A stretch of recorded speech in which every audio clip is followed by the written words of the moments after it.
was the room. And it's gonna be built up and made better. But I did have some fun times with the room here. You know, it's oddly weird that, you know, I made my intro here. And literally, I think a week later, so I'm getting my whole realm basically rebuilt up from the ground up.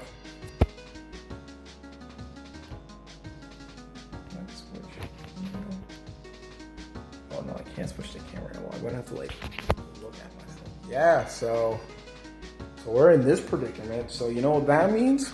We gotta improvise. So downstairs we go.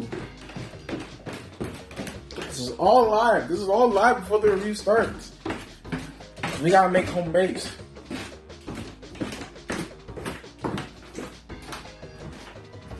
Gotta make home base. There we go.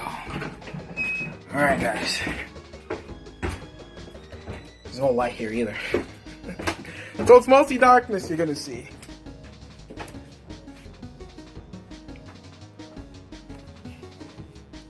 What the frick? Someone took down my my green screen. Yeah, I gotta reset that up. This light here. Oh guys, this is my basement. The basement in operation. So I gotta reset up this green screen that was right here. So we're gonna cut to where I get this green screen set up. So hey, on with the review. This is the TNT base. Yeah, I didn't think of a name for here. So there's supposed to be another light on, and that takes a while to start up here. So yeah, but you know, the control room. We're gonna call it the TNT control room. Anyway, cue intro.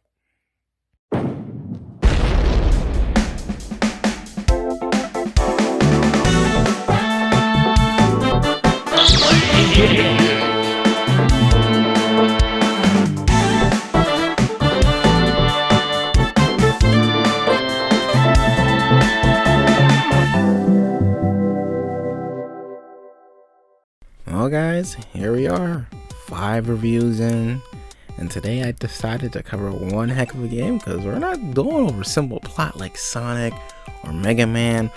We're going to be going over a game that is going to be pretty long, so prepare for that. And I know it's not Castle Crashers, like I said, but I really wanted to record a hard mode run with my best friend.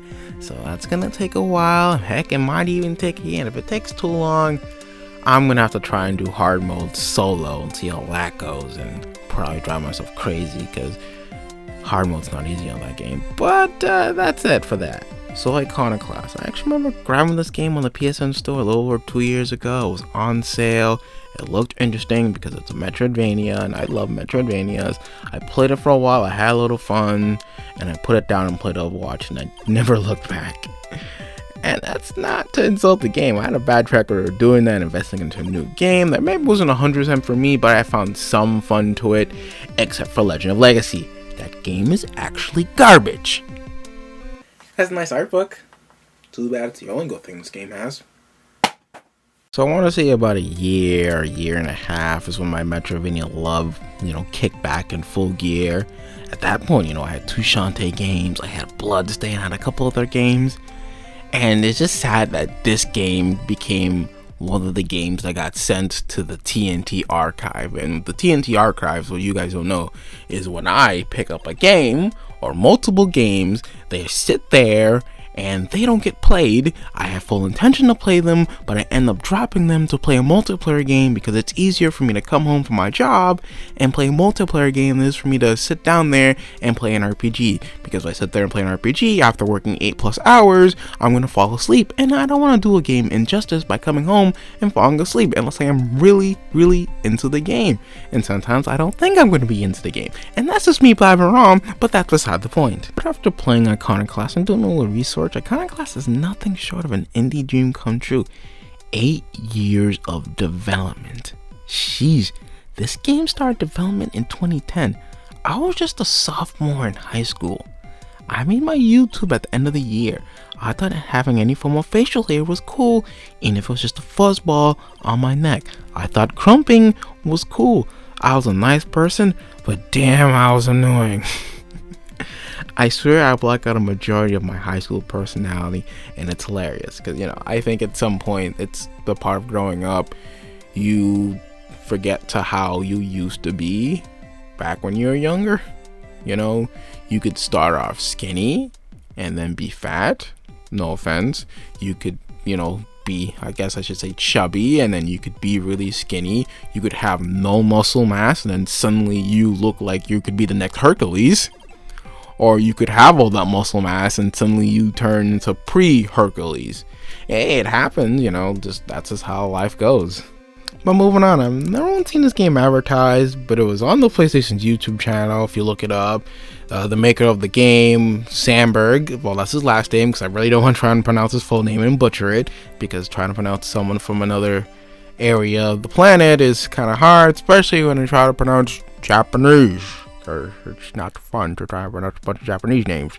Not fun at all. But this game honestly just been one of those games that just slipped under my radar. So many games do that. Like a lot of good RPGs can slip under my radar, which I guess in some cases would be good because I bought the game and probably going to the TNT archives.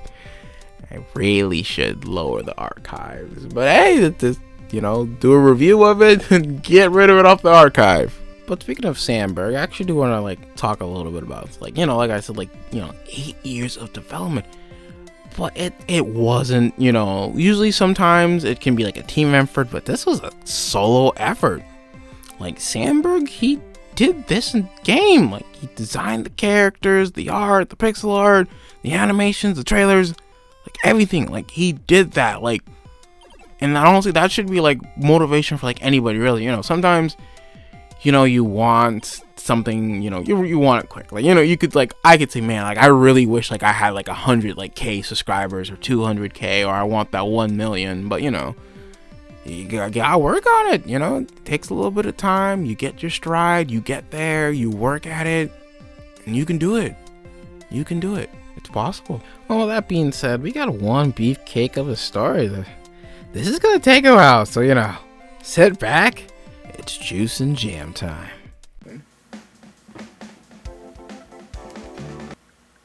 Hello? Ow. What do you mean it's Rebel Taxi's catchphrase and I can't use it? What am I supposed to say? Strap a bomb to yourself? This is gonna get explosive? Okay, alright, fine. Say something else. Story. Let's get to it. So after feeling a quake one day, Robin is curious, so she checks it out, sees a destroyed house, she hops in, because that's what we do, we see a destroyed house, we hop in it. But Robin sees a robot, most likely the cause of it, takes it out, then Robin goes home to have the government, called the One Concerned, waiting for her with two agents, Agent Black, a person doesn't seem like she cares for a job, and Agent White. He yells, very loud. Black questions Robin about, helping the villagers in their settlement with mechanical issues, since, if she does that, she'd be killed. But since there's no proof of Robin doing anything, no wrench, no nothing, it's just words, so the agent leaves it as that. But after the agents leave, Robin goes through a secret passage and grabs her giant wrench. She then travels to someone close to her, meets with her sister-in-law Haneda, who talks about her brother Elroy, and while appreciative of what Robin does, tells her that what she's doing is dangerous to not only herself but those she helps. Robin sees that in a child named Pontus. Pontus looks up to her, but Pontus' mother is very fearful, which is understandable because she doesn't lose her child or actually her life or really anything, so she shuts down his admiration. Robin then goes to see her brother, who's only staying for a while to make sure his family's house is running. Robin helps, and you get to see how everything's really affected going on in the house. You notice how, Haneda doesn't really want Robin's help, not out of, she's mad at her or anything. She's very fearful. She doesn't want to die. Well, who doesn't want to die? She doesn't want to lose Elroy. She doesn't want to lose their daughter, and they want to protect their family, but they want to be within the law, which makes sense. But the law, it has something else to say. Elroy defends, he can't really do much about it. He can't pay for government services because of the shortage of ivory. ivory in this universe, well, basically everything. It's money, it's fuel, you can use it for upgrade, yeah, you name it. It does everything. Hanetta is just really, again, really sad because, again, not much you can do, but as tension fills the room, Black enters the room.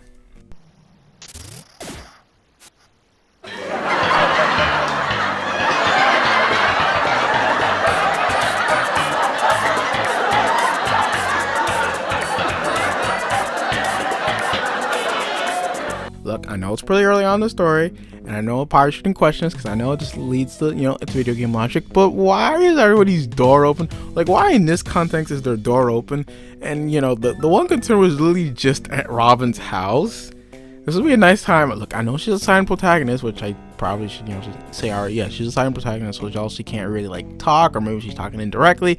If I were Robin, I'd be like, hey, maybe I shouldn't help you. The one concern literally rolled up to my house, and they almost, caught me, and if they caught me, I would have been dead. So I'd be like, yeah, we should probably, lay low, wait till the one concerned leave, for a respectable distance, or maybe, if I'm helping you, lock the door so they don't just burst in. So maybe they can knock first, and then if they knock first, I can hide so they don't come and kill us all. Video game logic, everybody. Yeah. The simple thing can never be done. But since Robin was caught, helping in the act, which is, under pendants, she gets sent to death, her brother gets sent to death, their kid gets sent to death, everybody gets sent to death. But since Robin lives in another house, she has to wait, so she gets sent to jail, which I just say, just kill all the birds with one stone, game over, and the villains win, yeehaw. But, again, can't be that simple, so she has to wait to go to jail. And yeah, this is 20 minutes. This is 20 minutes of the game. They're already really kind of deep in this whole government conspiracy, and this is already nuts. All locked up, meet up with your cellmate, Mina, a pirate. She smells. You stink. Mina tries to escape. She actually is able to open the first door, but can't open the second door. She then notices Robin's wrench and then tries to get Robin to help because, being alive is better than being sentenced to death. Robin gets up and uses her wrench to open the door. Mina is impressed at her skills, but without her dagger, Mina really can't do anything, so she takes a fully loaded shotgun, hanging on the wall. Hold up. You left a fully loaded shotgun mounted as soon as they escape. Why wasn't nobody watching them? You just leave weapons so anybody can grab them? Oh boy, they would just leave a fully loaded weapon someone could use! 'Cause that's smart. But with that, Robin and Mina escape. They leave to a safe place, or so they think, because as soon as Mina opens her mouth, a one concerned soldier appears, activates the machine below. Hey, but they beat the machine, they try to escape with Mina's water scooter that was just there, and the soldier never thought to confiscate her or anything. But yeah, we just won't talk about that. Yeah, they forget about the soldier because he never left. The soldier throws a grenade, presumably killing them both. So hey, thumbs up for likely actually doing something cool. But of course, to no one's surprise, they live as two people on a boat notice them floating, bring them onto the ship, show them to the captain, who then pronounces them dead and says, throw them back into the water.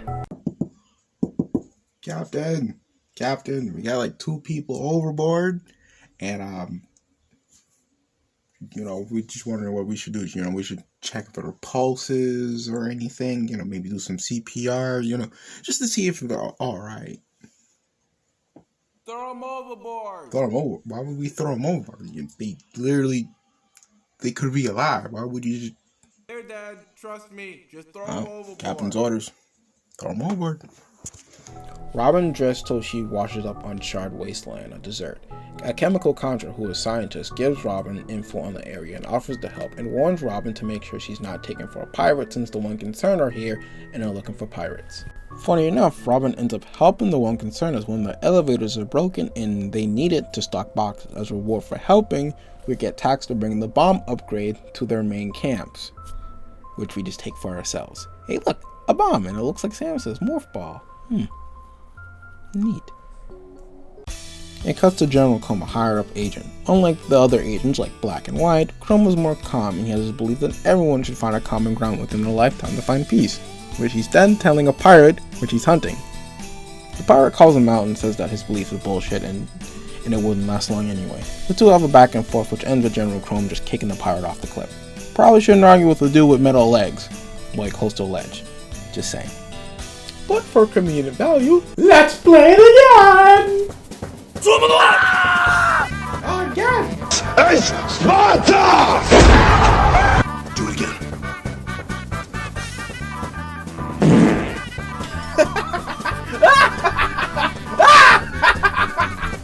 Oh, come on! It's funny! Come on! Alright. General Chrome then meets up with his troops and second command, Tolo.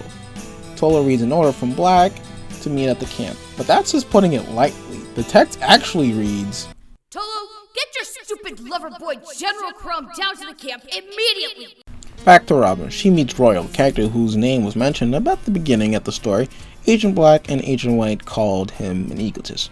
Royal also talks in third person, which is kind of weird, but Royal and Robin find a common interest in flowers. Then suddenly, boss! Robin and Royal take down the pirate machine.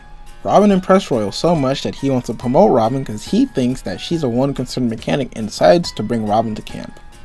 Upon reaching the camp, Robin instantly regrets going because a bunch of one-concerned members are there, along with the agents. While Black and Chrome are having a conversation, Black gives Chrome shit for not doing his job because he's supposed to be interrogating the pirates. Instead, he's kicking them off like Spark. 3, 2, 1, go! Back to Robin. Robin tries to sneak out while Royal says he wants Chrome to praise her for helping. He then grabs Robin and drags her to camp. While at camp, Tolo gives updates to the rest of the soldiers about shipments of ivory. He then gives an updated wanted list. First on the wanted list is Myron, the asshole who threw Robin and Mina off the ship without checking if they were alive. Yeah, he's wanted for making maps and plans to leave the continent without Mother's blessing. Mother is basically the leader of everything. If you don't obey, you die. You know, basically, hey, let me go help you fix your bike. Yeah, so you help him fix your bike, you die. Imagine, like, you went to go fix someone's bike and you got killed for it. That would be pretty stupid. Oh, this skit is... I don't think this skit's gonna work. Royal then interrupts by throwing Robin on stage, and when I mean he throws, he literally throws. Like, Robin went like 360 degrees up in the air. Like, Royal straight up. Robin. Jeez. Royal then demands that she get praised. I mean, I'm praising your strength, Royal. Jesus Christ. Chrome is unimpressed, which causes Royal to have a fit. Still unimpressed, he tells Tolo to continue.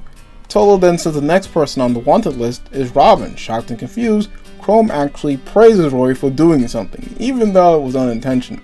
Robin then is sent to death, but Royal, instead of killing her, puts her on a moving train, helping Robin escape.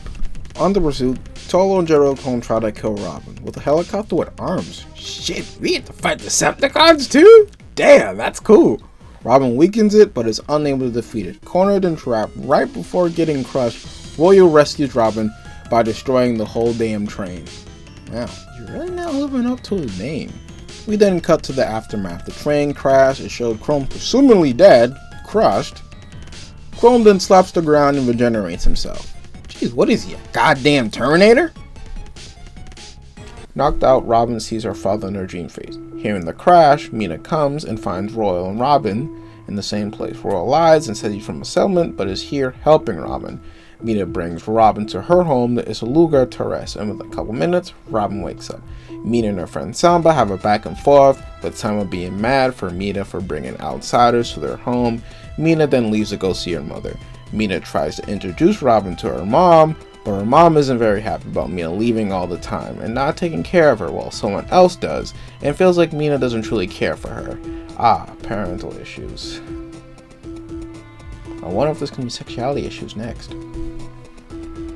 Sad about the situation, Samba cheers Mina up by having her talk to Robin about seeds. Not those seeds. Saying that they're gifts from their people's ancestors, and the fact and how they react in ivory. In ivory, they freak out, and in machines, almost guaranteed to break them. But then suddenly concerned soldiers! They found a location to where the pirates are, and for clarification, if you're considered a pirate, you're more considered more like a vigilante. They just kind of use pirates as more like a fancy term. I mean, I guess they're kind of dressed like pirates. Not really. The only person who could be really considered a pirate is Mina, and that's probably because she stinks. Sama tells Mina and Robin to go, and for Robin to find people to activate panic mode. Sama says that she is staying to distract the soldiers. Mina, while very reluctant to leave without Sama pushes both Mina and Robin to the water to swim to the lower labs. So Mina and Robin go through the lower labs, getting everything ready to activate panic mode. They get to the machine to get it started, just for moments later for it to be hijacked by a concerned robot. So Mina and Robin have to beat it enough to separate it. They succeed, but then the power goes out, so they have to go and turn it back on the next room over. Before going into a room over, Mina takes a minute to talk to Robin about her people and how they live, like they live to procreate, and how her mom left her settlement and went with Mina's dad, which banned her as a traitor among regular people. That's nice, Mina, but we're kind of in panic mode! Or supposed to be in panic mode. This is not the time to be giving us exposition! While Mina and Robin aren't paying attention, Agent Black and Agent White appear. Agent Black says that Mina's people are actually doing bad by mounting Arby. Mina tries to shoot her with her shotgun retaliation, but fails to get knocked away. Agent Black grabs Robin and tosses her for White to deal with her. Robin runs away, and White reveals his power to shoot fire and ice lasers, so he is Cyclops and Iceman. The chip damage this guy could do is gonna be ridiculous. Please nerf. Agent White traps Robin underwater, unable to escape until Mina comes with the rescue with... Here it comes!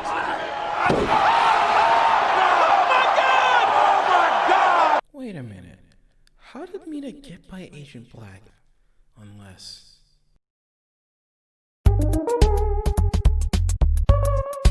No, that's just stupid. They continue to run until Mina comes with the last minute idea to stuff seeds into White when he needs to recover. The plan works, as when White tries to recover, he can't, and the giant white plant sprouts from him, killing him. Why'd it gotta be white? It's dirty! Dirty! Why? But killing Agent White revealed one thing, that these agents have ivory for blood. So basically it's the equivalent of if we pumped fossil fuel into our bodies and it gave us superpowers. Black comes moments later, shocked to see her partner dead, I wonder what she was doing, and runs away. Robin and Mina turn on a security system which moves the whole place, which is why the one concerned can never find the IC. After the move, the soldiers that are still on are confused to what happened, but follow the orders to capture whoever's there. Robin deals with most of them and puts them in jail via Goomba Stomp.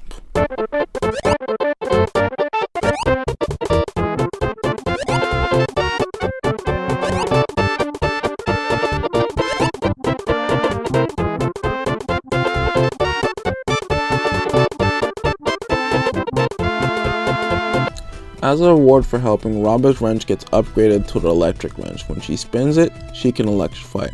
Robin meets up with Mina and sees Black escaping by using Samba as blackmail, threatening to kill Samba if Mina does anything. Mina still follows, but it's too late. Black is long gone and Mina is super pissed, so she leaves to go grab her stuff so she can go to rescue Samba, which doesn't go well with her mom because her mom thinks that she's getting abandoned again.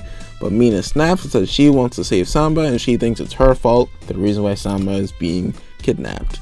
Robin and Mina leave the IC to find out clues to where Black may have gone. The search ends up bringing them back into the settlement we were in earlier in the game. And we end up finding Pontos kidnapped by someone in the suit, and after freeing Pontos, Elroy appears. Happy to see her brother, Robin gives him a hug. Elroy says sadly that his wife and daughter didn't make it and he regrets going home in the first place. Robin brings Pontos home and Elroy tells Mina his plans to keep Robin safe. Mina sees Robin as a capable person on her own right. At this point we should all see that because we're the one beating up bosses and stuff. While Elroy sees her as well, her little sister. Completely understandable. If you have siblings, no matter how old you are, you'll always be either considered the younger one or the older one. Me, myself, I'm a younger one, and I'll always be my brother's younger brother. But back to the story, Elroy asks Mina what they're doing here, because if they found safety, they should be hiding. And this is where it gets weird, because you want to guess what Mina's reply is. One, she tells Elroy that her friend was kidnapped by an agent and they are tracking the agent to rescue her friend. 2. Tell Elroy they found a way to kill agents so they're tracking one to kill. 3. Tell Elroy the agents found their safe place so it wasn't really safe anymore. Or 4. Say some dumb shit. And if you guess 4, well, you're partially right. Mina says Robin and her are gonna take out a runaway agent that ran off with someone. So I guess it's not important to let someone know they have a means of killing someone with a heal factor. Sure, would have been nice if Mina explained the whole damn story instead of making it sound like she has no plan whatsoever. Elroy ends up agreeing to help out, only to keep Robin safe, and before they leave, Robin and Mina end up getting some intel. And they end up getting intel by the asshole who throws overboard! He also says Mina stinks, which, yeah, like I could go for a good Mina stinks joke at any point, since the script is pretty much riddled with Mina stinks jokes. So Robin and Mina end up breaking into their ship, and Mina ends up picking up an energy gun, causes a squirt gun, aims at Robin, and fires. Wow, look at these totally non-lethal tonfas. Let me just, bash your head in with it. Gotta test to see if it actually works. Look, man, I don't know what world you come from, but that ain't look like no goddamn squirt gun. Literally, if Robin didn't move, her head would have been popped off like this. We're after doing some digging around, and I hope some serious thinking on what's a goddamn squirt gun and what's a plasma rifle. They end up finding there's a one concerned tower in the forest area, Shockwood. Shockwood is the name pronounced. It's basically a big electrical plant in the forest. So they actually meet up with Elroy before they actually enter Shockwood, but after chatting for a bit, they rest in the house. So Elroy says it's probably not a good idea to stay in this house because it could be independent. So what ends up happening? Mina and Elroy start arguing over beliefs because this is the time to be arguing instead of working together. Then Elroy says he really wants to leave because it reminds him a lot of his own house, because he lost his wife and kid. Look, I just want to point this out. Why hasn't Elroy, literally just put Mina in her place right here and then and be like, look, I lost my wife and my kid, and as you can tell, I lost an eye. You shouldn't be giving me shit right now. Listen to me, or you will end up dead. Which is a funny coincidence because within seconds, Elroy's at least, smart enough to actually save Robin by pulling her out of the house. And seeing the remains makes Elroy snap and having PTSD because he knew this would happen and he could have lost his only family left. So, he calms down after a bit saying Mina could be alive. I don't know why she'd be alive, to be honest. I don't want her to be dead, but it would have been a really, he told you so, he really told you so, and you didn't listen. Kind of deserve it. So we end up cutting the Mina who's alive in an underground cabin. She has to push on the group with everyone else while underground. She wasn't really happy about that, but again, Elroy told you so and you didn't listen. She tried to sneak by some soldiers she knows is from underneath, which the first thing that happens when she tried to sneak by is they smell her. Lucky for her, the higher up soldiers came and told the other soldiers to move out. She then fights soldiers underground.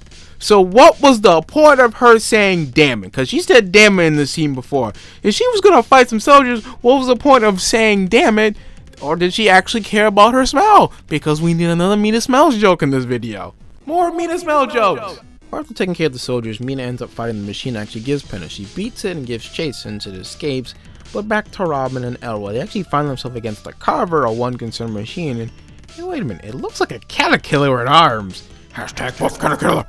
Robin and Elroy take it down, but it falls on a shallow hole, and as a soldier last, the robot Mina was fighting bursts through the hole, destroying both robots. Mina pops through the hole, regrouping with the gang, and of course she's mad about Elroy grabbing Robin and escaping, which I literally might add, he told you so. Mina explained that there are soldiers on the ground, they're using a machine that can reshape the ground. If you guys already don't know, it's the Carver. That's it. They move on until they reach an electric gate. With no way in, Royal appears. Mina, pissed at just seeing him because she thinks it's Royal who caused her home to be attacked and Sam to be captured, goes to attack him, but Royal uses his power to stop her. Everyone shocked, he reveals that he is the future medium to him, so he's basically Jesus and he's successor to Mother. He feels bad for having Robin defend him and feels like he's been a nuisance to her friends, and that he's fed up with the people below Mother because they don't listen to him and, follow his every whim. But Mina suggests that Royal could help by letting them in the tower. Royal agrees. Guards come out and he gives the order to let them in, But the order to capture everyone is by Mother, so Royal's orders mean jack squat. Royal apologizes and the game gets captured. So Mina claps sarcastically, and look, this is a very funny scene because honestly, just the way how she claps, it makes it very funny. But to be honest, what was Mina's plan A or her plan B? Because honestly, plan B would have just been for me, whip out the shotgun and it's a break-in.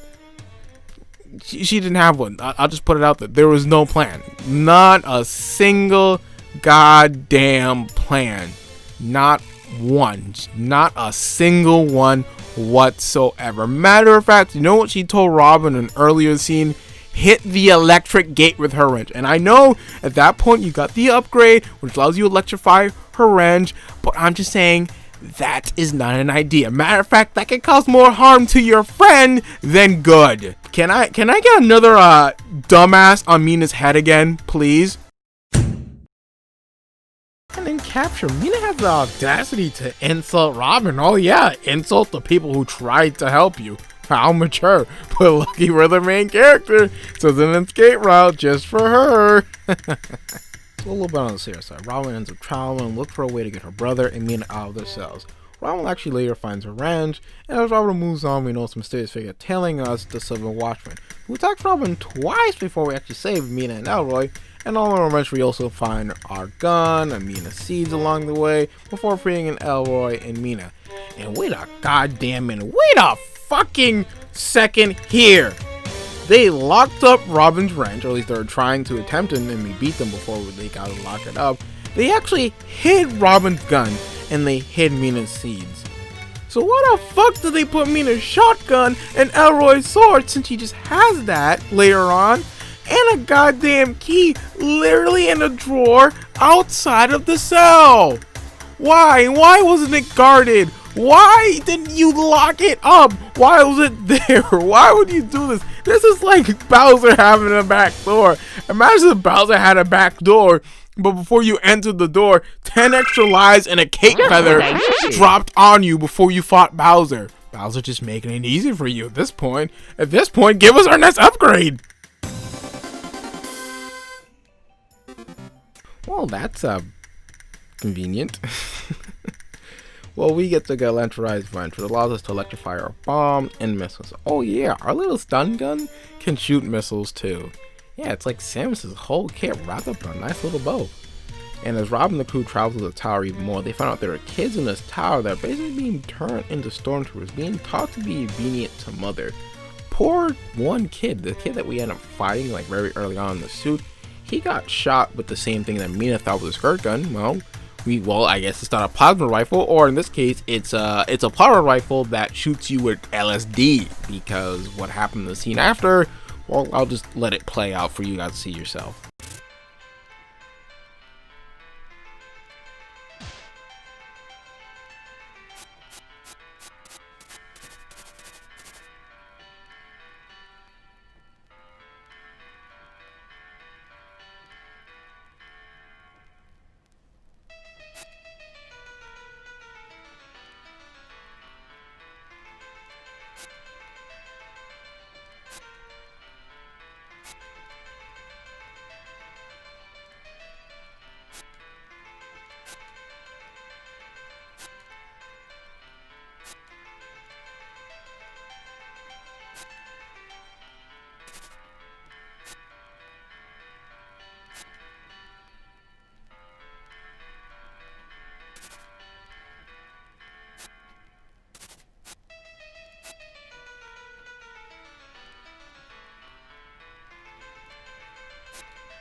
Seriously, is anyone else getting SAX5 here? Because I am. This thing is relentless, and can it please leave me alone? And seriously, you two soldiers, how do you not hear it? It's stabbing in the elevator, and I'm shooting it, and you're right there, and you're telling me you guys can't hear it? Okay, that's it. No more shenanigans past this point. Please and thank you.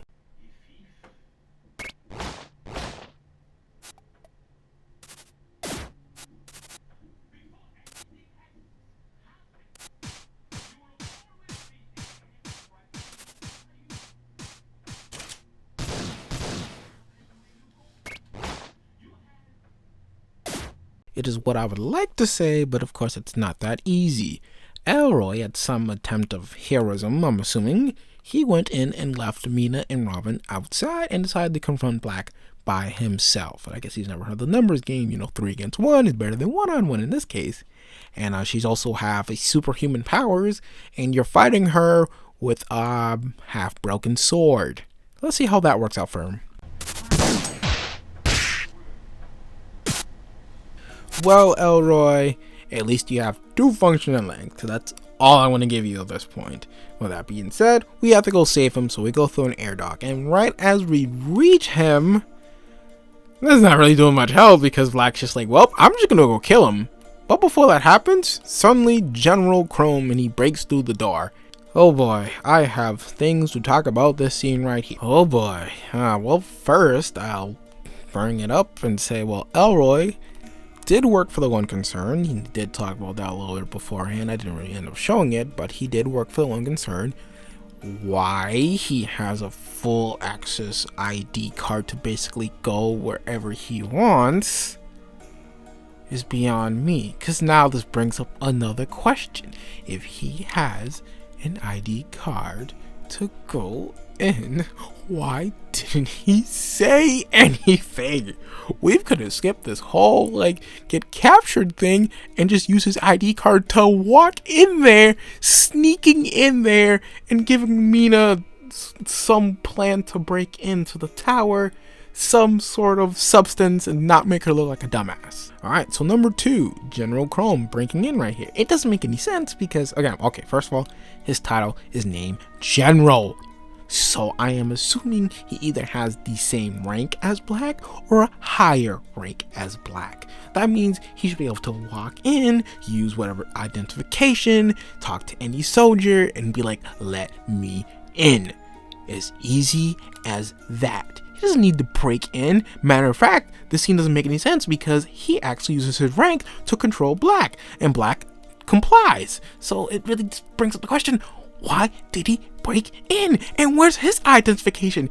Why does Elroy have a higher identification to get him wherever he wants over General Chrome? Or just General Chrome just feel like, well, I'm just gonna come in guns blazing because it's gonna look cool. Oh boy, getting a little bit of headache right now.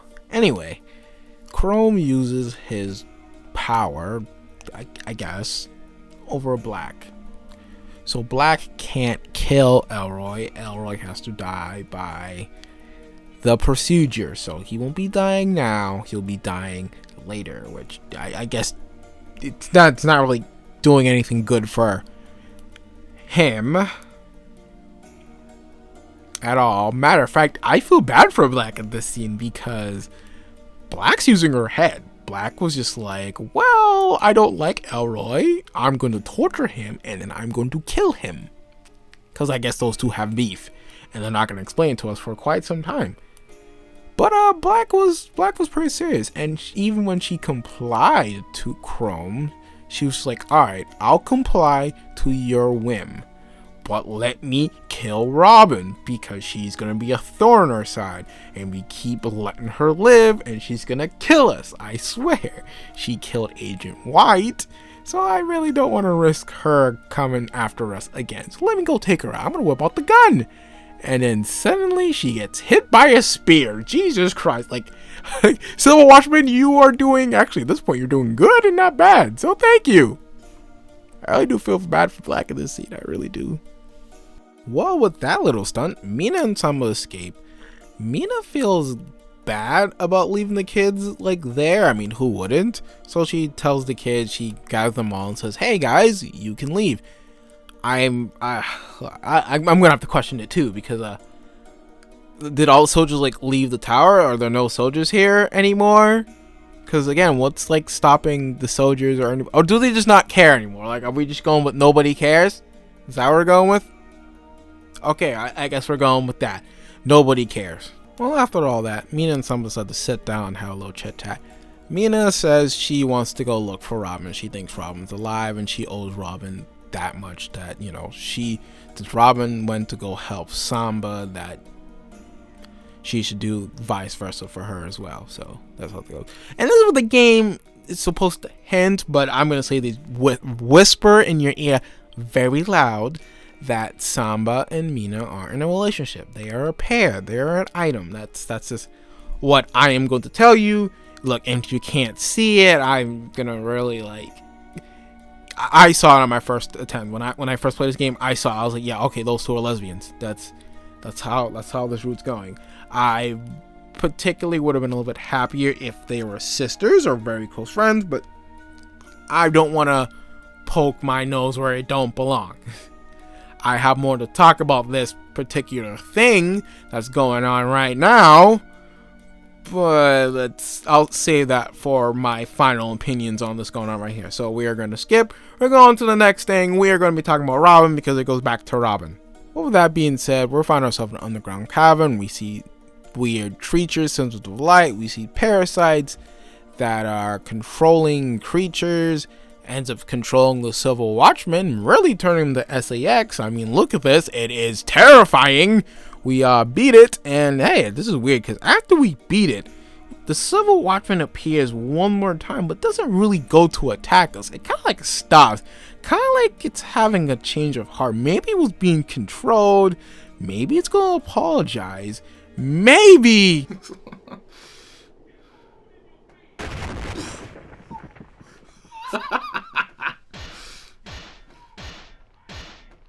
Yeah, by accident. And he's dead. We'll never know. Well, comes crashing down saying he's come to protect Robin. Royal tells us that the Silver Watchman's implants don't work underwater, so he won't come after us. Except he's dead. You've drowned him. Royal apologizes for leaving Robin behind again. He says he's actually done with the one concern now, and he wants to help. As the two travel through the derelict ascent, they find a transcendent machine. Royal's upset of seeing the disrespect of the Transcender, and he explains what the Transcender does. A Transcender's machine only the lucky can be chosen to go into. The process takes months. The person gets bathed in ivory, as he says. You know, it's more like you're being interjected, but that's besides the point. If you're not strong enough, you'll die. If the person becomes one with ivory, they get white hair and control the earth itself. Royal, when his mother dies or retires, he is supposed to lead all of humanity. Now, if you fuse, but it's not perfect, you'll lose a body part, but your power is pretty much on par with those who are perfectly fused, and those people are the agents. They get ivory-based technology, which no other person can use, and as an added bonus, they can live fatal wounds and live hundreds of years. Well, that's a little recap done. Let's continue on. The duo travels more. They find Myron. Royal and Myron have a tussle. Myron calls Royal delusional. Royal says Myron's under arrest by order of his mother, which means Jack shit, since, you know, you no longer affiliate with the one concern, which work under mother, which means you're disobeying mother, which you've already done at least 3 times. Royal, you are not smart. Myron doesn't care. He found the thing that's been messing up the planet's spine, which, planet's spine, like, if you're messing with the planet's spine, doesn't that basically mean you're really destroying? Yeah, I'm not going into that. But it's making it impossible for him to make a map of the world. Royal says he'll take care of that, and then he'll take care of Myron. Well, we left Myron, and now we're stuck with the moron. So we go deep underground. We find a soldier in a big area filled with controllers. We found the controllers we've seen before. They're all old. There aren't any new ones being made because they don't have the resources to make them anymore, which explains so much. It explains why the security system of these places are trash. It explains why someone like Elroy, who probably doesn't work for the one concern anymore, concerns they're after his life, he could still use his identification card and get in anywhere he wants. It all makes sense. But Royal makes no sense. Royal's pissed because no one has told him anything. The soldier told Royal that his actions he's done in the caverns are pretty much not in favor of mother. Like I said, he's disobeying his mother, which I don't think he understands that that's what he is doing. Royal ignores that, saying that no one can tell him what to do because he's a spoiled brat. Royal notices something in the pit, uses his power to get rid of it, but activates it accidentally. Royal and Robin take it out with the help of Myron. Royal destroys it, but as it goes flying through the sky, a beacon of light flies from it. Unaware, Robin and Roy continue till they reach the One Concerned West. And Royal shows Robin that nothing bad will happen to him this time. Everyone here will follow his orders. Well, let's see how that's gonna pan out for us this time.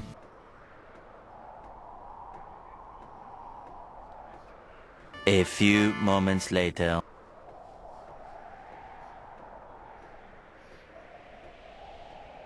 Eventually.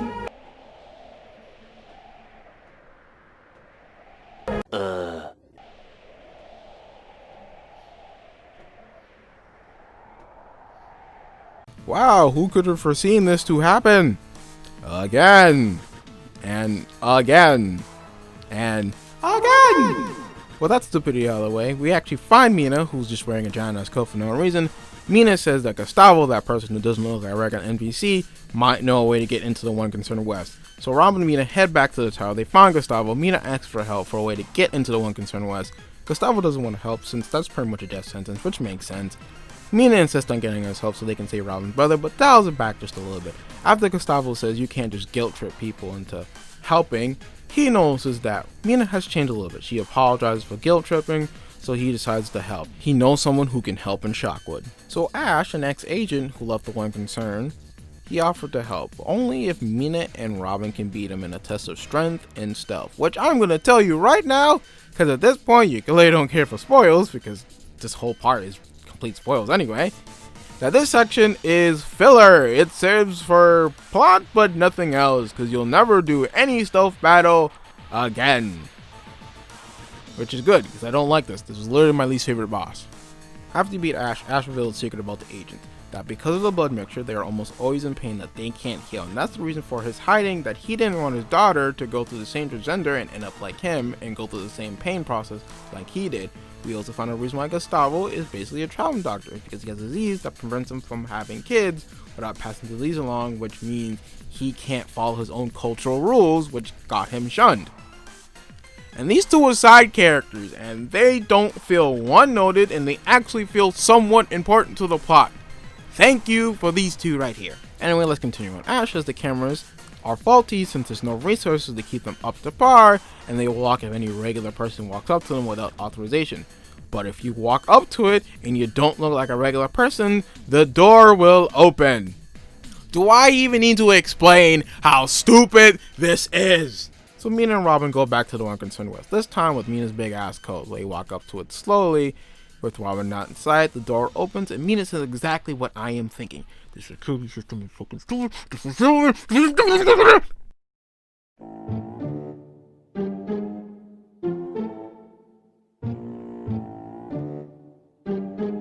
And to no one's surprise, it's easy. No stealth needed, no guards to fight. Turns out that everyone's at the assembly hall because Elroy is going to be executed. Nice. A chemical contra, who's Elroy's partner, Theon, who worked with him on some projects, says if you want to help him, we need to get the excerper gun attachment. And then we flashback. We see Elroy talking with Theon. Elroy has made a solution that would kill anyone with Ivory blood by expelling it from them. Theon doesn't agree with Elroy's choice of action because they're not terrorists. She tries to talk some sense into him and tell him his dad's death is clouding his judgment. Elroy snaps. Agent Grey asks what's wrong. Agent Grey is different from all the other agents we've seen up to now because he has personality. He jokes around. He's close to Agent Black. Oh no! He gives condolences to Elroy. He hopes to get back on his feet. Elroy calls out Grey for not using his power to help. Grey says Elroy's not acting like himself, so he'll try to give him some more days off. And then Elroy does the deed. He hits him with the formula, and within seconds, Grey blows up in Agent Black's arm. And people, that's why Black hates Elroy, and that's why Elroy is wanted. Now give me a moment for this one. Elroy, You are probably the dumbest character in this game. I gave Mina crap for what she's done. And yeah, Mina could have been a dumbass. Yeah, sometimes she didn't have a plan. Sometimes she just goes guns blazing. Sometimes she uses guilt trip to use it to benefit herself. But you know what? She's probably either the same age or a little bit older than Robin. So she's probably between 16 and 18. So how she acts probably makes sense. But Elroy, you are a grown man. You have a wife and a kid. So I am not holding up any punches on you. You killed an agent, which for the most part, he was nice to you. He was willing to compromise. He was willing to give you days off. He was willing to actually make you happy. He was a good person and you killed him. And your first thing to do after committing a crime is going home to your wife and kid. Yes, I know helping your family is a first thing basis, but you had to have known that they're probably gonna come to his house and they're probably gonna kill his wife and kid even though they didn't do anything wrong. Just out of relation. And then he got his sister in the same mess at this point. So what's the worst thing he can do now? Ooh boy, I hope I didn't throw my voice out with that little random going on. So back to Robin, we get the usurper attachment, which is similar to Plaza Beam from Metroid. Its main function allows us to switch places with objects or enemies fully charged. It can also pierce through some enemies we couldn't easily kill before. And remember this, because I'm going to come back to it later. Robin and Mina reach an area with 4 Transcender, and we end up seeing a skeleton to the people who did make it through the process, a dead pool of ivory. Yeah, we also found Royal. He got casted out for his actions, which makes sense because all he's done is like fuck with both sides. So he's in the area which drains him of his power, so he can't do anything. We leave him, but since we never closed the door, he follows us and he just flies through. We cut to Darlin, the character we've only seen maybe twice, and only one time if you're paying attention, and it's a hidden conversation. But I guarantee you probably wasn't paying attention the first time, so we'll end up skipping that. He tells soldiers about the rocket and how it's gonna get sent to the moon to find ivory on the moon, and Royal's just late to the meeting. Then Chrome steps up. He says everything is bullshit and everyone is going to die because of Royal. And the ones who are gonna live were the ones loyal to Mother and the mindless children. Black is extremely pissed and having none of that. She pummels Chrome's face in. Well, we all know he's gonna be alive because of his heal factor, but you know. Which causes all the Chrome soldiers to attack Black, which do I even need to say like how this ends up? Do I? They died. They all died. They got massacred. As Robin and Mina follow the bodies Black left behind, they find Black and Royal in an area similar to what Royal was in earlier. He wants to see Mother. Actually, I never actually questioned this. Is Royal's mother's son, or just a person who survived the Transcender and calls Mother by her title? I mean, I'm just thinking, I don't really actually care. But this actually piques my curiosity. Royal steps up to Black, so I wonder what Royal can do to Black.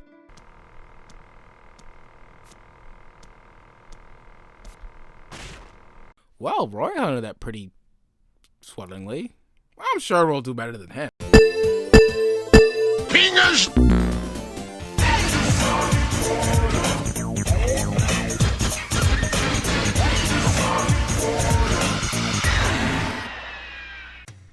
Whew, we won that battle against Black. I mean, we knocked her out. It's more of a victory on her part.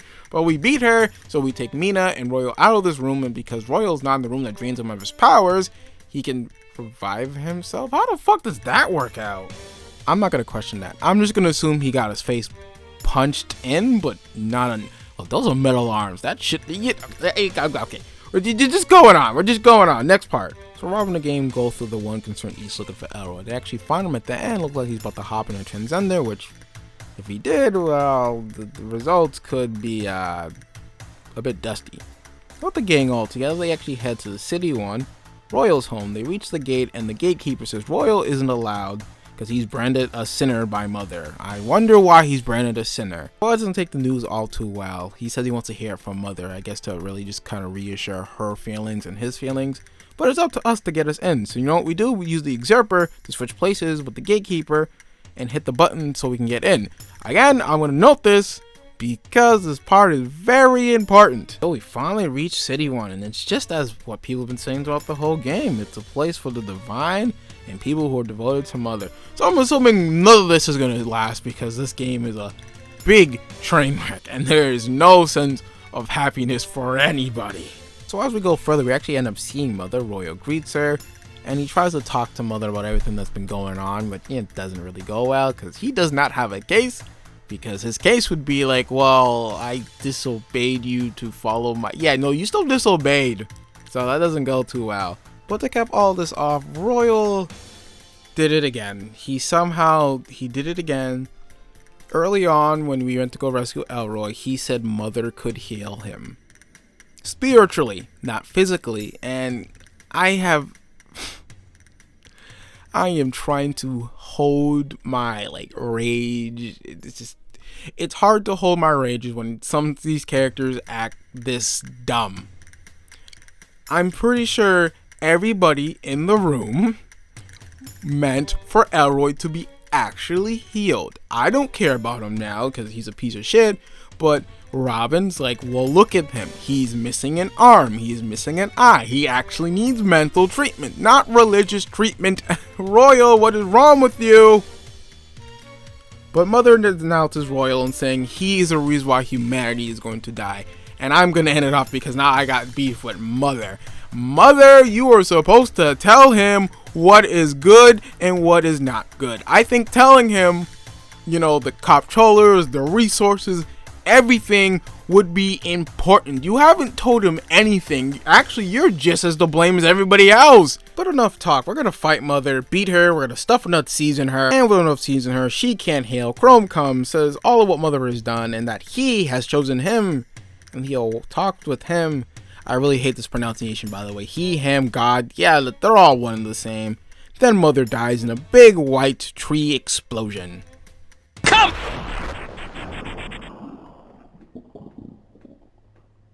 Well, with Mother dead, I can already assume you know what's gonna happen. Chaos within City 1. Called it! And with all this chaos, now Mina has to come to terms with her own beliefs because now she realizes that, that her people were just as the cause of the brink of humanity's extinction along with these people. So no one has really been on any good side or any good term. We just want to believe that.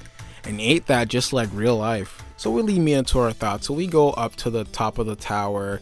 We meet Chrome. Chrome praises us for all of what we've done, our adventure. He also kills Father. Yep, Father is here. We've seen statue of his father in the underground cavern, so that was probably the original City 1. We don't really know too much about that. So we can assume the same issue that were happening there is what's happening here. It just kind of like doubles twice over. So again, you can already tell that this not really stable, and Mother didn't do anything about that. Her contingency plan was to leave the Earth, and I guess that's everybody's contingency plan when shit doesn't work. Leave Earth and go somewhere else. But enough of that. Chrome says he's going to offer Robin's life to the Star Arm, which is a completely different character switch, because for the most part, Chrome has been pretty calm, cool, collective. Yeah, he kicked the dude off the cliff, which I promise I am not showing a clip of him kicking someone off the cliff right now. I promise. But yeah, he's been pretty on the chill side of things. But here his character kind of switches around because now he's saying he's gonna, since he's offering Robin's life, he's basically gonna be the Jesus to the Starworm's God complex, and that Robin being alive will only hinder that because people will idolize Robin for all the good that she's done, which isn't that what we need? Shouldn't God see that humanity deserves a second chance? Oh god, I'm going to a religious talk. God help me! Well, after that talk, Elroy drags himself in. He tells Chrome to stuff it, and then he hits him with the formula. See, the reason why Chrome was acting the way he is, saying that he is the new medium for him, the Starworm, essentially God, is because when he got hit with a formula from a character we have not been introduced yet fully, it didn't kill him instantly, so he instantly thought he was chosen. But that was only half of the formula. he hit him with the other half. So within seconds, a different tune was being played and he blew up. He also dropped his hat in his pants before you doing so that's kinda ew. And with that, Robin and Elroy return to the group. They say Chrome's dead, and if we're all gonna die, we might as well die home with family and friends we care about. Royal actually comes with a last ditch idea, but he kinda hesitates on it because, well, look what's happened so far. Any idea he's come up with it has been not good for the group and hasn't been good for himself. So I think he's being smart. So they leave City 1, they meet up with T-Gon. T-Gon gives the update about everybody's fighting over the rocket because they all want to get the heck off the planet. But then Royal comes up and says, you know what? He's just going to go up for his last ditch idea. Look, if we're all going to save humanity, he might as well go for it right now. They're going to use the rocket, get sent to the moon, and try to talk to the Starworm. Except the only issue is, he can't do it alone. He needs at least 2 people to help him, and he needs at least another person to be with him so he can use the control settings. But Elroy isn't having any of that. He doesn't want to help. T-Gon offers to help instead, so Elroy says, you know what, okay, I'll do it. Look, I know Elroy's a piece of shit, I don't like him, and that's really all I'm going to say about here. But at least in this moment, I can kind of understand where he's coming from. It's like, look, if God's coming to end us all, why delay it? Why try to prevent? I mean, in all technical reason, it's like there is a reason to prevent, but I can kind of understand from his perspective too. So with that, the plan is set. Everyone says their byes and goes through the respective doors. Mita's up first. She actually goes to the rail shooting section and has to face the new agent Mendeleev. Then it's Robin. She has to fight the agent Nobel. Nobel's actually the one who hit Chrome with the first half of the formula. Elroy wobbles and he has to fight Lawrence. Gee, what a terrible name. No offense to anybody who's named Lawrence. With everyone pretty much at their post, it's up to Robin and Royal to reach the rocket. So all we have to do is fix the elevator, but we all know it can't be that easy at this point. Black appears and oh boy is she pissed. She's gone full on Nemesis with a rocket launcher. But Royal says he's got this, so I'm fully confident. Well, buddy, you're 2 for 2. Anyway, yo, Black, look, I'm...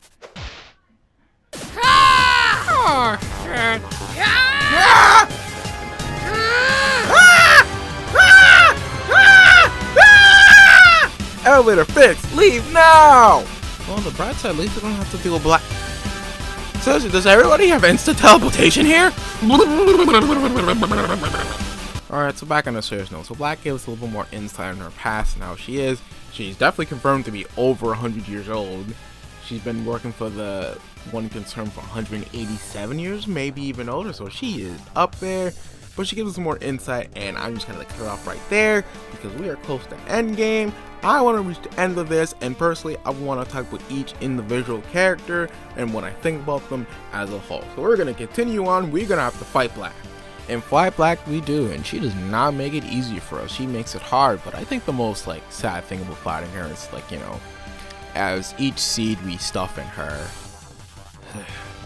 Saying that never gets easy. But each seed that we stuff in her, she adds a little text to what she's saying. She's saying gray, she's saying people die. But again, it doesn't feel like Black had malice. Well, granted, we already know she has malice towards Elroy. But it's just kind of sad that, we've killed people in this game. And honestly, Black is the one I feel the saddest for the most. But yeah, with one foul seed, we kill her. Supposedly, she gets consumed by parasites, and then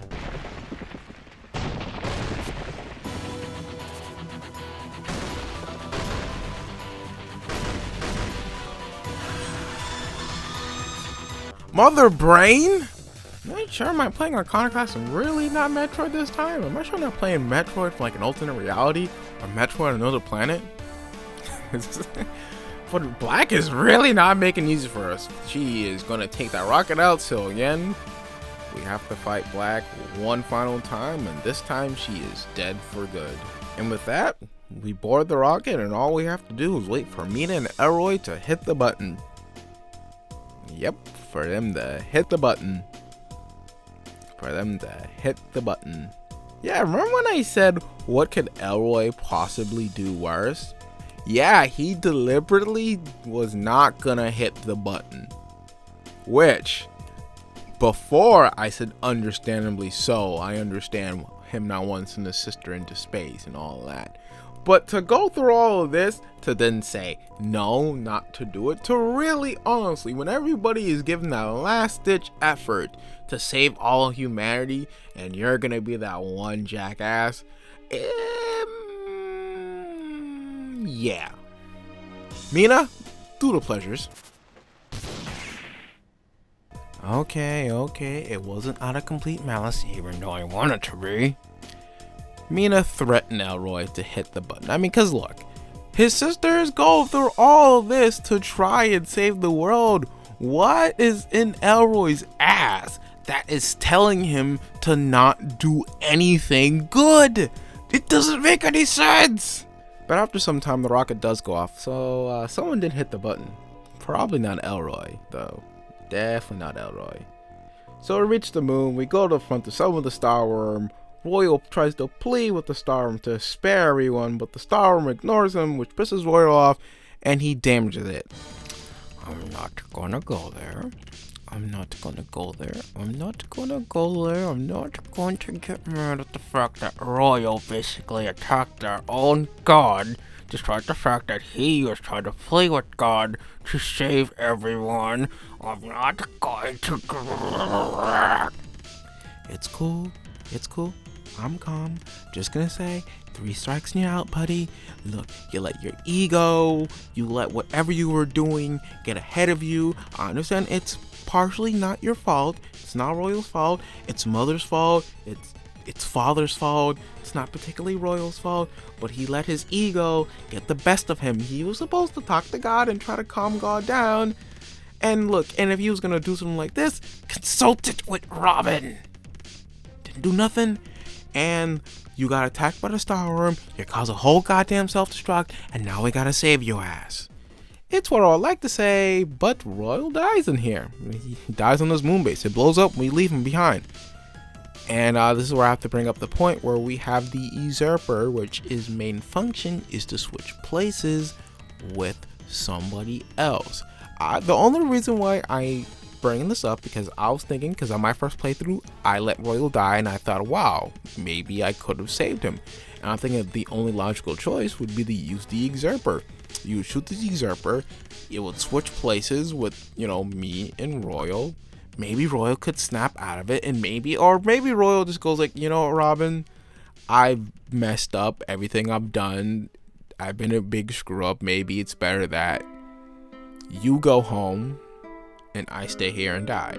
It's an extra option to maybe redeem Royal, but it just feels like Royal's been a giant nuisance that even when he finally came to terms to everything that he's done and everything that he is, he still does something that goes against his little bit of character redemption, which is another thing that kind of pisses me off. But enough getting mad. I mean, I'm gonna get mad more, but let's finish the game. We're almost done, ladies and gentlemen. I know this video is long, but if you're watching to this point, thank you.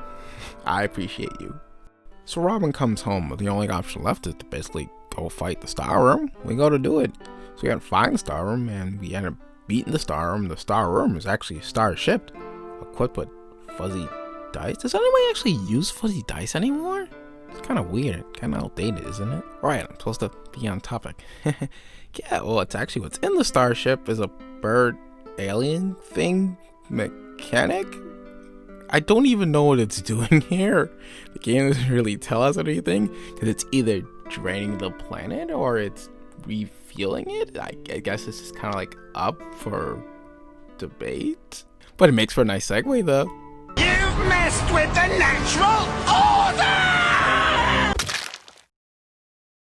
Hey look, it's Mina. If you have max friendship with her, she appears to fight with you in the final battle. And oh yeah, there's friendship values in this game, and it's only important at the final part. I'm frowning right now. And I'll say that rant for later. For one final blow to the bird alien mechanic thing, and one final blow to the starship, Mina and Robin stuff their seeds in the starship, and roll clip.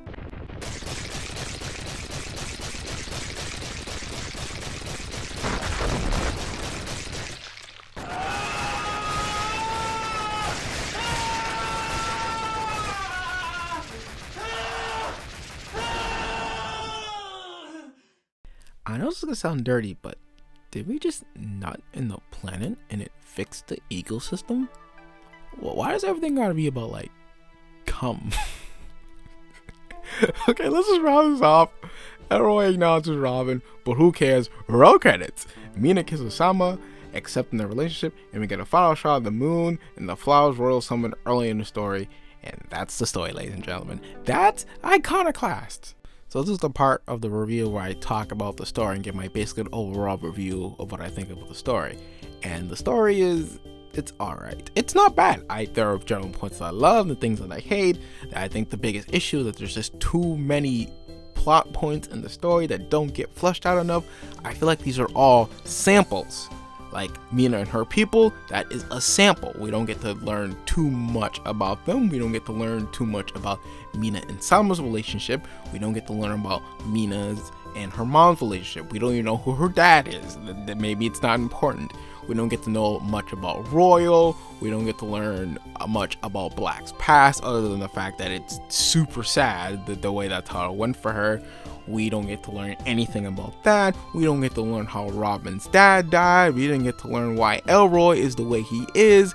It kind of just there. Like I said, these are all samples. They're all good samples. But I came in ordering a meal and he gave me a sample. And I don't like that.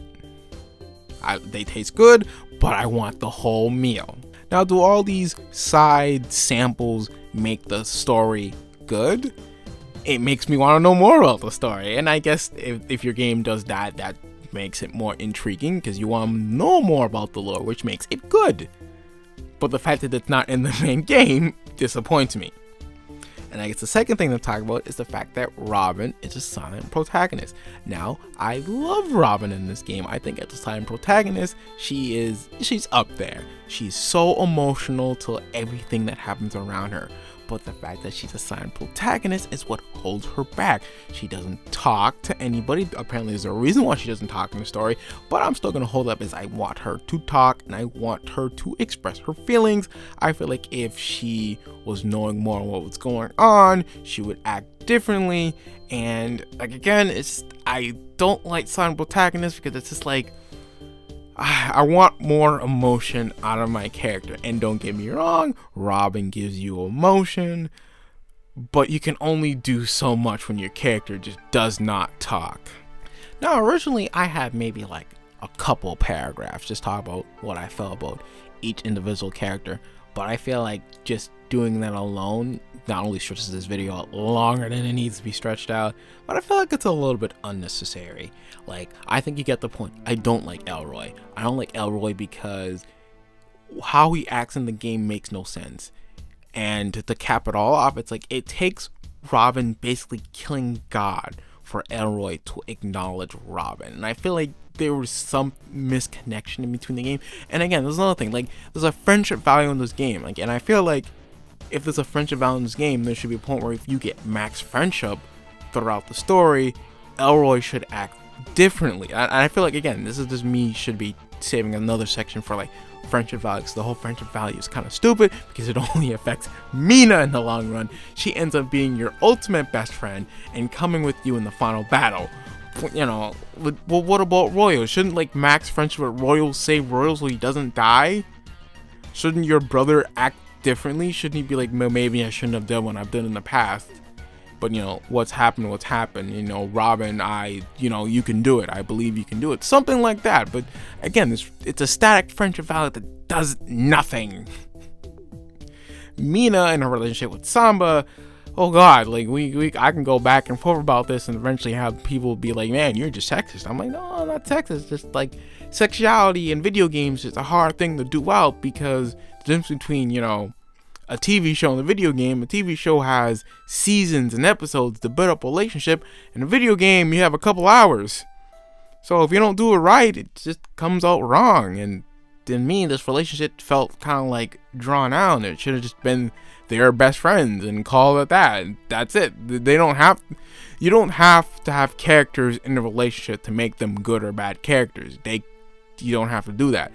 You know, a relationship is something that's supposed to add on to it, but you don't need it. A character can be good whether they're in a relationship or not. We don't need pairings to make something good. With that being said, I guess I could just cap this up saying characters and plot points just feel unutilized. Like again, Royal feels underutilized, Elroy feels underutilized, and the two most important characters in this game other than Robin is Agent Black and Mina, because I feel like they have the most significant part in the story. But you know, that's just that. I have one more plot point to say. Yes, I know, dragging out the video, but I did say I loved all the Metroid references. But I do have to say one thing: Iconoclast does feel like it's a love letter to like Metroid, and I respect that. You know, if you really respect the series and you make a game based off it, that's nice. But you know, at the end of the day, I want to see more of what Iconoclast could have done on its own without having to like beat up that Metroid game. Because again, I love, again, if it's a Metroid clone, I'll love it anyway. But I want to feel like, you know, your story is not Metroid on a different planet or Metroid in another universe. Like, I want your thing to stand out even more. I'm getting, like I said, you can have references, but again, I want yours to stand out more. That's all I'm saying. I think all the references are good. I just want your game to stand out more, and I don't want it to feel like it is Metroid minus 2.0. I mean, hey, Metroid is Metroid. I love it either way. But that is it. We are now going into gameplay. To put it simple, ladies and gentlemen, this game is good. I loved it. This is the first time in a while that I played a Metroidvania game and I enjoyed it from front to back. And it's gonna pain me to say this, but I played the last two Shantae games and they did not hold a fire to Iconoclast. Like, I played them because I loved Shantae. That is what attracted me to the two new Shantae games. But they did not hold the same enjoyment that Iconoclast did. Iconoclast, in terms of the game and how I played it, I'm going to compare it to Pirate's Curse. Pirate's Curse is a game that I enjoyed from front to back. It's fun. I can't wait to do another playthrough of that game eventually down the line. The other two Shantae games aren't as good as Pirate's Curse. They're good in their own right, but they lack something. And Iconoclast picked up the slack. It's a game that when you speedrun, you'll realize it's super fun. And I don't even necessarily mean like speedrunning in the sense, oh, like beat the game in 15 minutes, beat the game in an hour. It's something that, you know, it's like, wow, well, how fast could I 100% this game? Like, ladies and gentlemen, I 100% this game. Let me look it up real quick. 9 hours, 12 minutes, and 20 seconds, and 1 millisecond. And that's after doing all the little secrets that I can't also talk about, because that is something I want you to experience, and I don't want to spoil that. I didn't even spoil that in the story, because it doesn't really add much to the story, just a little flavor text. But what I'm saying is, most games, I don't even go on my way to speedrun. I just play them and I enjoy them. But this game, for, you know, the review, I thought, okay, well, what's the fastest casual time, well, relatively casual time that I can play this? I didn't even skip the cutscenes. If I skipped the cutscenes, I definitely could have did this in a far less time. But, you know, like I'm saying, it's just so good, and it's not expensive. This game's been out for a while. Like, this is like $20. You can get it on Steam, you can get it on Xbox, you can get it on PlayStation 4. I'm sure it'll be a part of the PlayStation 5 eventually. Like, there's so many things you can get it on. You'll get it on Switch. So many things you can get on it. It's not inexpensive. Do your favor, and if you're a Metroid fan, Metroidvania fan, pick this game up. With that being said, guys, I've been here talking for over an hour. I've done recording sections over weeks, months. There are supposed to be more live sections in this video, but I did not have the time to record all that because I was not expecting this video to be over an hour long. But when you love video games as much as me, you'll do it. Will I be doing this multiple times? That's not. Let's try to keep the videos 20 minutes or less. Okay, maybe half an hour. I know when I get to Sonic 06, oh boy, that's gonna be a doozy. But ladies and gentlemen, I am tired. But I guess to talk about the next thing I want to do, I want to do Sonic Advance 3 again, because I feel like that was my first review. I feel like I could have done better. I feel like this is something I really want to talk about in another video, but I feel like, you know, I have a deep respect for Son Kami Johnny. I love the man's videos to death, and I feel like I based way too much of my own opinions based off of his own opinions, and I feel like I need to talk more about how I feel and about my past experience more than trying to kind of like combine how I feel with how John feels, and then it's like, yeah, no. If that's the case, I'm gonna go email him and be like, hey John, let's do a video on Sonic Advance 3. How many subscribers do you have? Oh, like 75. Bye. Hang on. Oh, he would do that. Would he? I'm rambling on. Video's over. Catch you guys later. Maybe it'll be Sonic Advance. Maybe it'll be something else. We will see. Let's see what the cards have in store for me.